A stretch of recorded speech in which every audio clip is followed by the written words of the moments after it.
Hello, this is Matt Groneman discussing with you today integrative learning and the pilot I did for my children's literature 240 class in the fall of 2016.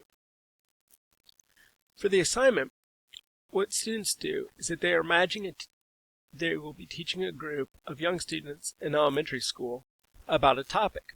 And then in order to teach them about this topic, they must use picture books as part of the learning tools to deliver the content. Students first justify the appropriateness of the topic for their imagined audiences, select a variety of picture books related to the topic, and evaluate their educational value. Finally, the students also explain how the books would be used to help teach students about the topic. In order to develop the assignment, I didn't want to completely recreate the wheel. So what I did was I started to think about what other assignments I did in the course and how I could develop them into something that would work for integrative learning. I began by thinking about the first essay I do in it, which is a short essay and evaluates what the best version of a fairy tale is to teach kids and uses ethical thinking, and I thought I could build on the ethical thinking and turn that into a critical thinking, ethical thinking piece. In the end, I decided to further tweak an assignment I'd already been modifying over the last year. The integrative or ethical thinking assignment should also be the critical thinking assignment. And so what I did is I modified the critical thinking assignment I was already using. The critical thinking assignment had been an analysis of a picture book author's body of work, thinking about content, style, and approach, trying to find out what were the defining characteristics of that writer's work, and what made their work important. Determining the characteristics of an author's style based on a variety of books that they created involves synthesis already. You take, Cat in the Hat and Horton Hears a Who and the Sneetches and try to find the similar themes, what draws those together, and you come up with something which brings disparate ideas together in order to create an idea of what is kind of Dr. Seuss overall. So it's already a little bit of synthesis, but I wanted to do more with the assignment. I didn't think I was doing enough. In spring 2015, I gave students the option of looking at how various picture books treated the same theme.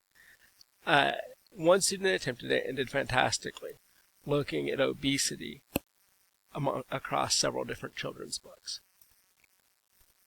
After encouraging more students to take the option in fall 2015, I required students to look at a variety of picture books on the same theme in spring 2016, after a few had taken it up in fall and been successful. I asked them to treat it not only as an analysis, but as an evaluative review of the book's ability to teach students about the topic. Book A does a really good job, Book B does not do as well of a job, for instance. Asking students to evaluate the educational value of the books made the essay interdisciplinary, combining education and literature. In fall 2016, I wanted to heighten that interdisciplinary aspect in the pilot. So what I did was I asked the students first to justify why they would teach about that topic, and also to discuss how the books teach children and how a teacher might use those books in the classroom, how they'd integrate it into what else they were doing. It basically organically developed out of what I was already doing, and since most of the students, maybe not most, many of the students who enroll in children's literature are filling major requirements for an education degree, I think that the interdisciplinary approach works very well because it enriches what the students are doing in other classes, and their other classes can also help inform and enrich what they're doing in children's literature. The assignment's a 5 to 7-page essay utilizing both primary and secondary sources, from which the students create a 7 to 10-minute oral presentation. It's a very big part of their grade, and so in order to do it successfully, the students need some time to build skills. Before this longer essay, students wrote 2 shorter essays.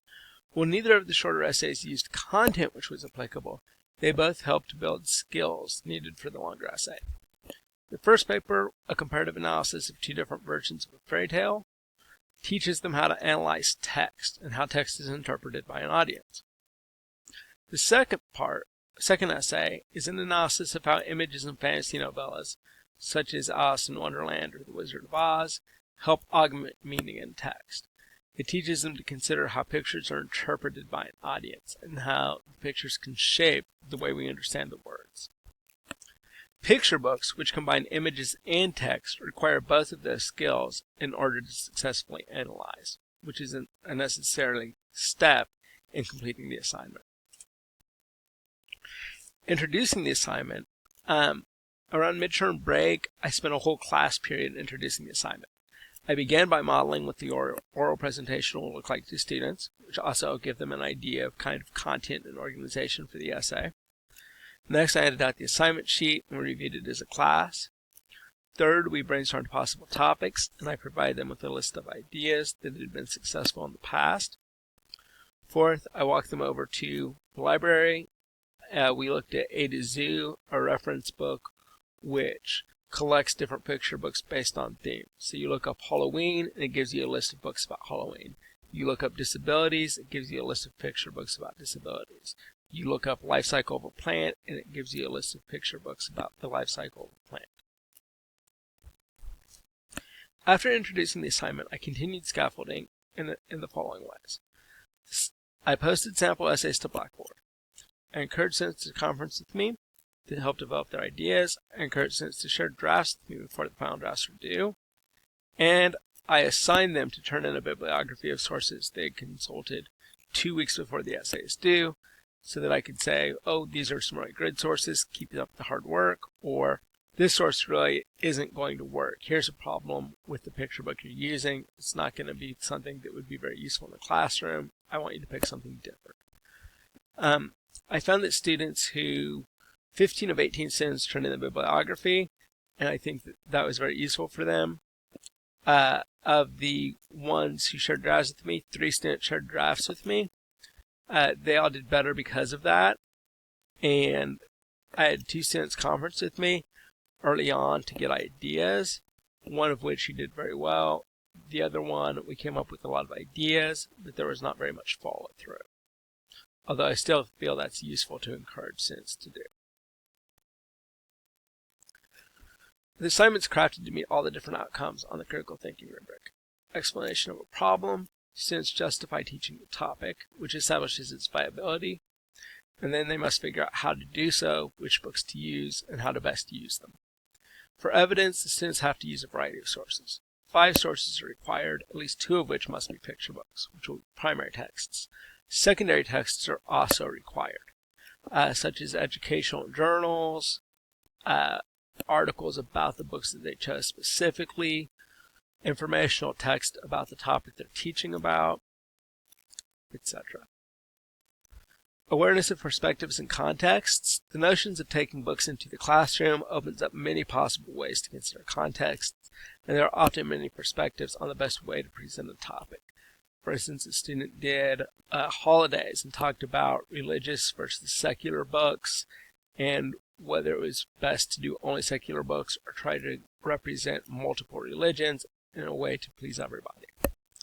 Students' position. Students ultimately must take a stance on the book's educational value and defend their stance. Either the book does a good job of educating students or a poor job.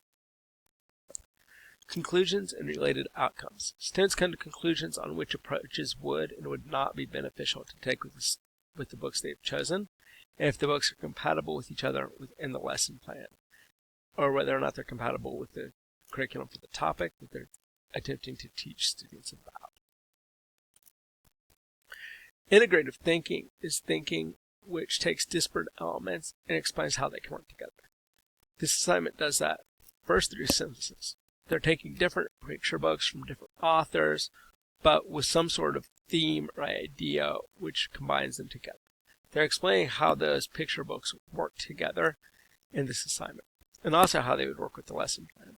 It's also interdisciplinary because it's taking the literature and viewing it not only as literature, but also with the idea of how it could be used to educate readers, including both education and literature, the aspects of 2 different fields in one essay. And that is what makes it interdisciplinary. I hope this presentation was useful and helps explain to you what integrative learning is and gives you an idea of one possible approach you can take. Thank you for your time. Goodbye.